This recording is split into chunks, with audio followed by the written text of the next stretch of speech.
Hello दोस्तों, हमारा नाम हिमांशु ब्रह्मण्या है और आपके चैनल का नाम है हिमांशु ब्रह्मण्या स्टडी पॉइंट। देखिएगा, जो नए व्यूवर्स हैं जो हमारी वीडियो देख रहे हैं, जिन्होंने हमारे चैनल को सब्सक्राइब नहीं किया है तो वो हमारे चैनल को सब्सक्राइब कर ले और बेल आइकन ऑन कर ले, है ना। और वीडियो जरा सी भी अच्छी लगे तो इसको लाइक जरूर कर दीजिएगा भैया, ठीक है, और शेयर भी कर दीजिएगा। कमेंट कर दिया करो यार, जो भी प्रश्न होते हैं तो एक दो कमेंट कर दिया करो, अपना 1-2 सेकंड का समय लगता है, कर दिया करें, है ना। जो भी कोई प्रॉब्लम होता है उससे आपका पता लग जाता है कि क्या आप पढ़ रहे हैं क्या नहीं पढ़ रहे हैं, है ना। आपकी समझ में आ भी रहा है कि नहीं आ रहा है, ठीक है। चलिए आइए स्टार्ट करते हैं। देखिएगा, इससे पहले हम रेगुलेटिंग एक्ट पढ़ चुके हैं, चार्टर एक्ट पढ़ चुके हैं, डिफरेंस आपको पता ही लग गया था, ठीक है। चार्टर क्यों कहा गया, रेगुलेटिंग क्यों कहा गया। अब जो नया एक्ट आया है इसे क्या कहा गया है, 1858 का एक्ट कहते हैं, लेकिन इसका नाम क्या है, भारत सरकार अधिनियम 1858 है। क्या है, भारत सरकार अधिनियम 1858 है। पॉइंट क्लियर है, बात समझ में आ रही है। चार्टर एक्ट क्या होते थे, यानी कि जो ब्रिटेन संसद के द्वारा कहां पर जाते थे, ब्रिटिश संसद के द्वारा किसको, कंपनी को सूचित किया जाता था कानून के माध्यम से, है ना। तो वह क्या कहलाते थे, चार्टर, यानी कि उसी के माध्यम से हर 20 वर्ष क्या हो जाते थे, बढ़ जाते थे, रिन्यूअल हो जाती थी, है ना, अवधि उनकी बढ़ जाती थी। क्लियर है, पॉइंट आ रही है बात समझ में, ठीक है। ये बहुत ही इंपॉर्टेंट है दोनों के दोनों। आज जो हमें पढ़ने हैं 1858 का एक्ट पढ़ना है और 1861 भारत परिषद अधिनियम पढ़ना है। दोनों के दोनों बहुत ही इंपॉर्टेंट है, यहां से प्रश्न अधिकतर बनता है ना। तो आइए स्टार्ट करते हैं, बिल्कुल ध्यान से समझिएगा। जो 1858 का एक्ट है इसे भारत सरकार अधिनियम 1858 क्यों कहा गया, इसकी भी एक अवधारणा है ना। इसकी भी क्या है, एक अवधारणा है, उसको समझते हैं। आपको पता है कि 1857 की क्रांति हुई थी और 1857 की क्रांति में क्या था कि भारत के जो नेतृत्व में नेता थे उनके पास में कोई रणनीति नहीं थी। अगर उनके पास में रणनीति होती तो शायद भारत उससे पहले ही आजाद हो जाता, है ना। कहने का तात्पर्य यह है कि 1857 की क्रांति में ही भारत आजाद हो जाता, क्योंकि हो क्या रहा था, एक उन्हें सीधा मार्ग नहीं मिल पा रहा था, एक निश्चित लक्ष्य नहीं मिल पा रहा था कि हमें करना क्या है। हर कोई भारतीय अलग अलग अपने स्वार्थ के कारण उस क्रांति में कूदे। कैसे, समझिएगा। कोई दत्तक पुत्र के कारण, कि दत्तक पुत्र के कारण उनका राज्य क्या है, हड़प लिया गया है, तो इसलिए लड़ रहे थे। कोई इसलिए लड़ रहे थे कि किसी की भूमि का अधिग्रहण कर लिया गया था, छीन लिया गया था, है ना। किसी का राज्य विलय कर लिया गया था ब्रिटिश शासन में, तो वह इसलिए लड़ रहे थे।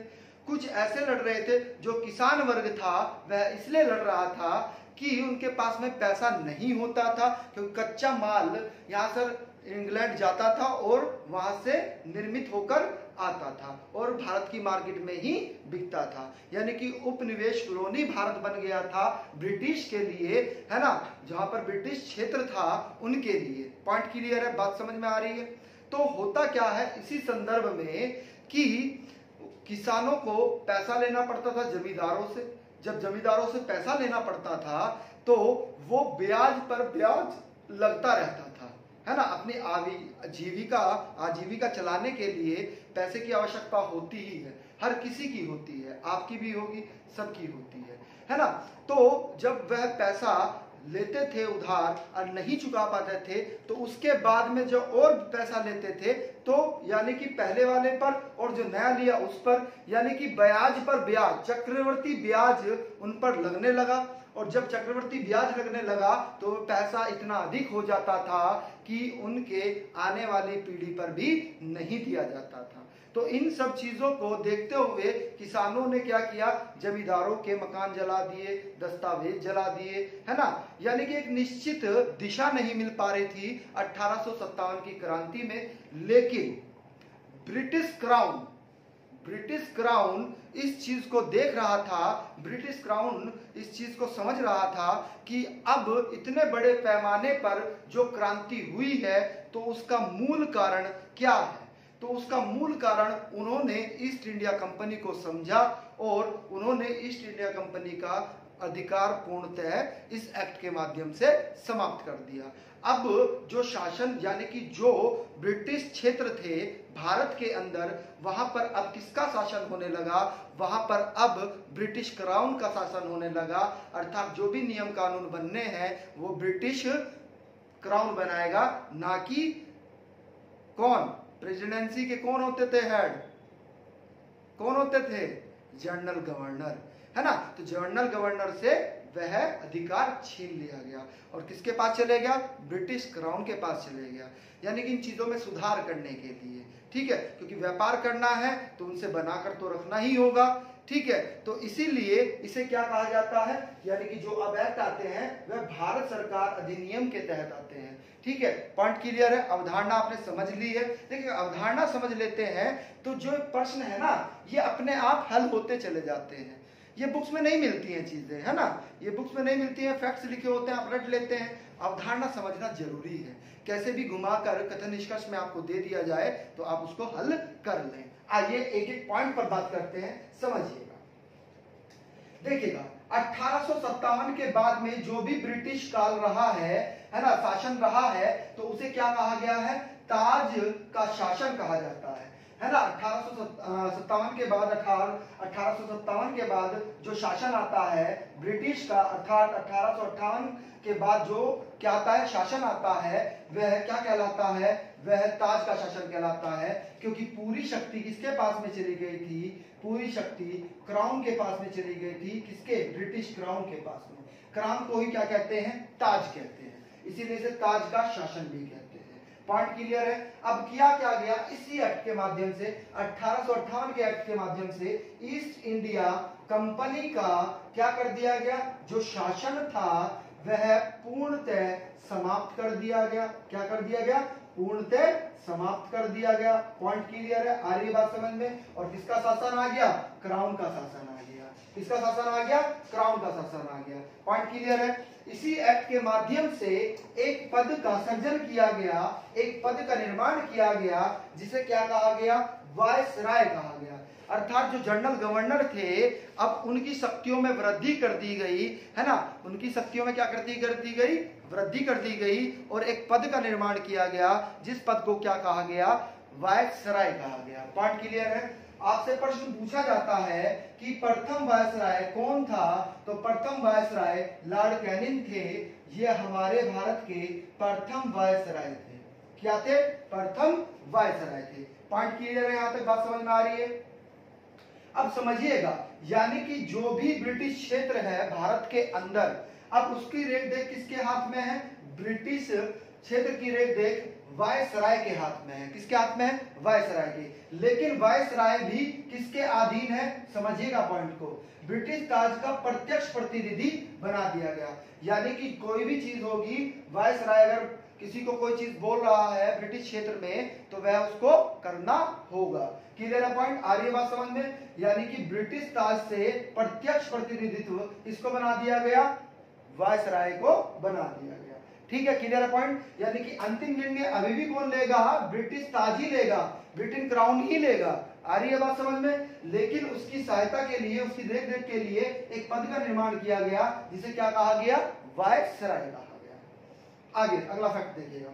इसी के तहत क्या किया गया, जो मुगल सम्राट थे, मुगल सम्राट का जो पद होता था उसको क्या कर दिया गया, उसको भी समाप्त कर दिया गया और उन्हें पेंशन पर भेज दिया गया। किस पर, पेंशन पर। आपको पता है जब आप रिटायर हो जाते हैं तो क्या सरकार आपको पेंशन देता है कि भैया अब आपका कार्य हम करेंगे, आपने बहुत सेवा कर ली है, अब आप जो है पैसा लीजिए और आराम से बैठिए। ठीक है, तो पेंशन पर चले गए। एक बहुत ही इंपॉर्टेंट फैक्ट है, ये बहुत ही इंपॉर्टेंट फैक्ट है कि बीओडी और बीओसी, बीओडी और बीओसी ये दोनों पद भी क्या कर दिए गए, समाप्त कर दिए गए। अर्थात दोनों संस्थाएं क्या कर दी गई, समाप्त कर दी गई। पॉइंट क्लियर है। यानी कि बोर्ड ऑफ डायरेक्टर्स, यानी कि कहने का तात्पर्य ये है निर्देशक मंडल भी समाप्त कर दिया गया, और बोर्ड ऑफ कंट्रोल यानी कि नियंत्रक मंडल भी क्या कर दिया गया, समाप्त कर दिया गया।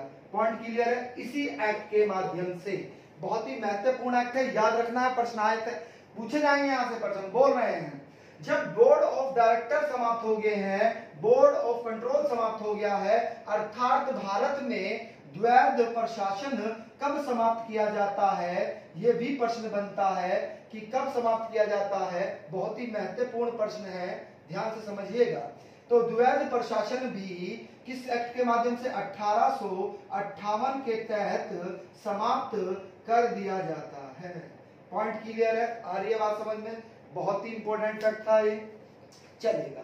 अब इसी एक्ट के माध्यम से एक पद का और निर्माण किया गया, अर्थात दो पद बनाए गए। एक पद कौन सा बनाया गया, एक वायसराय का बनाया गया और दूसरा भारत का सचिव बनाया गया। यानी कि भारत के सचिव के पद का भी इसमें सर्जन किया गया इसी एक्ट के माध्यम से, बिल्कुल ध्यान से समझिएगा। और भारत सचिव, बिल्कुल ध्यान से समझिएगा, भारत जो सचिव है इसकी सहायता के लिए एक समिति का गठन किया गया। उस समिति को क्या कहा जाता है, उस समिति को भारतीय परिषद कहा जाता है। क्या कहा जाता है, भारतीय परिषद कहा जाता है। और इसके जो सदस्य थे इनकी संख्या 15 थी।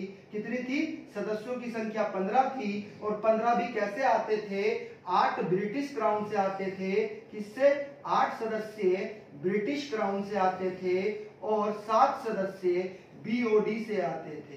किससे, बीओसी से आते थे, बोर्ड ऑफ कंट्रोल से आते थे। पॉइंट क्लियर है यहां तक, आगे चलेगा। अब एक चीज और समझिएगा, इसी के अंतर्गत होता क्या है, बिल्कुल ध्यान से समझना है, बिल्कुल ध्यान से समझना है। जब लॉर्ड कैनिंग कहां पर,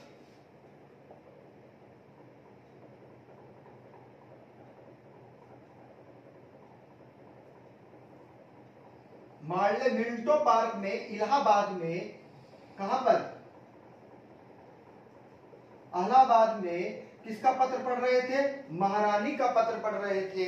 तो उस पत्र में क्या कहा गया, उस पत्र में सुशासन की बात की गई। किसकी बात की गई, सुशासन की बात की गई, कुछ ढील देने की बात की गई, है ना। तो शिक्षित वर्गों के लोगों ने उस पत्र को क्या कहा, बहुत ही इंपॉर्टेंट है, यह प्रश्न भी पूछा जाता है कि भारत का माग्ना कार्टा किसको कहा जाता है, तो उसी पत्र को कहा जाता है जो किसने, लॉर्ड कैनिंग ने वहां पर पढ़ा था और उसके द्वारा जो कार्य किया था।